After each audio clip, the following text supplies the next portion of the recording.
ఈ భూమి మీద 70 సంవత్సరాలు అవిశ్వాసంతో జీవించిన ఒక వ్యక్తి ఒకరోజు చనిపోయి దేవుని ముందు తీర్పులో నిలబడతాడు.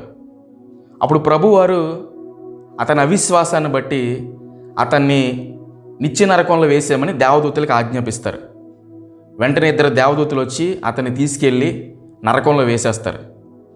అప్పుడు ఆ అవిశ్వాసి ఆ దేవదూతలను ఒక ప్రశ్న అడుగుతాడు. నేను భూమి మీద 70 సంవత్సరాలు జీవించాను. ఆ 70 సంవత్సరాల్లో ఏ రోజు కూడా యేసు ప్రభు మీద నేను విశ్వాసం ఉంచలేదు. యేసు ప్రభు గురించి చెప్పిన సువార్త నేను అంగీకరించలేదు.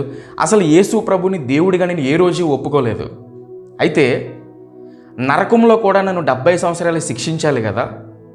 నేను 70 సంవత్సరాలు అవిశ్వాసంతో జీవించాను కాబట్టి నరకంలో కూడా నన్ను 70 సంవత్సరాలు శిక్షించాలి కదా.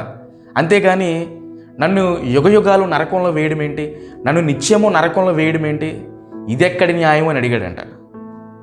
అప్పుడు ఆ దేవదూతలు అతనికి ఏమని సమాధానం ఇచ్చారంటే, నువ్వు 70 సంవత్సరాలు ఉండే దేవుని నువ్వు తిరస్కరించలేదు. నువ్వు యుగయుగాలు ఉండే దేవుణ్ణి తిరస్కరించావు గనక నరకంలో కూడా నువ్వు యుగయుగాలు ఉండాల్సి వస్తుంది.